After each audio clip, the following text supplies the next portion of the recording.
Sir, এই শহরে মাত্র দুটো দোকানই আছে যেখানে গাড়িগুলো সারানো হয়। স্যার, এখানেই দাঁড়ান। এই দোকানটা তো বন্ধ। হ্যাঁ স্যার, ওই যে একটা লোক দেখা যাচ্ছে, ওনার কাছে জিজ্ঞাসা করি, চলুন।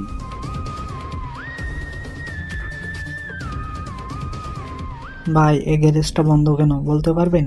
হ্যাঁ ভাই, গ্যারেজটা আমার, কিন্তু 2 সপ্তাহ আগেই বন্ধ করে দিছি। 2-3 দিন আগে এই ছেলেটা কি আপনার গ্যারেজে আসছিল? আরে ভাই, 2 সপ্তাহ হলো আমার দোকান বন্ধ, তাহলে 2-3 দিন আগে কি করে আসবে?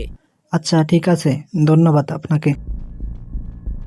স্যার, এই গ্যারেজে তো হলো না, আর একটা গ্যারেজ আছে, এটাই শেষ সুযোগ।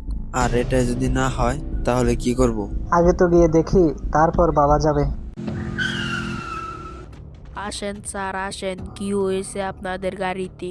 গাড়ির কিছু হয় নাই, আমরা সিআইডি থেকে এসেছি আপনাকে কিছু জিজ্ঞাসাবাদ করার জন্য। কি? সিআইডি? মালিক মালিক এদিকে আসেন, সিআইডির লোক এসেছে।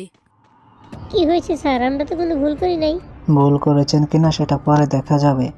আগে বলুন, এই লোকটা কি 2 থেকে 3 দিনের ভিতরে আপনার গ্যারেজে আসছিল? হ্যাঁ স্যার, এটা তো শুভ। এর বাবার সাথে আমার ভালো সম্পর্ক। শুভ কবে আর কি জন্য আসলো? শুভ নতুন বাইক কিনেছে তো, সেটার মডিফাই করাতে আসছিল। সম্ভবত পরশুদিন বাইকটা রেখে সামনের ওই বাড়ি গিয়েছিল। বাইকটা মডিফাই করেছে কে? স্যার, ওই শরীফুল। তো বলো শরীফুল, শুভর বাইকের টায়ার কেটেছো কেন? না না স্যার, আমি কিছু করি নাই, সেদিন রাতে সিয়াম মোটিফাই করেছে। আচ্ছা, সিয়ামটাকে? সিয়াম আমাদের গ্যারেজে আরেকটা ছেলে, ও এখানে কাজ করে। আচ্ছা, সিয়াম কি আজ কাজে আসে নাই?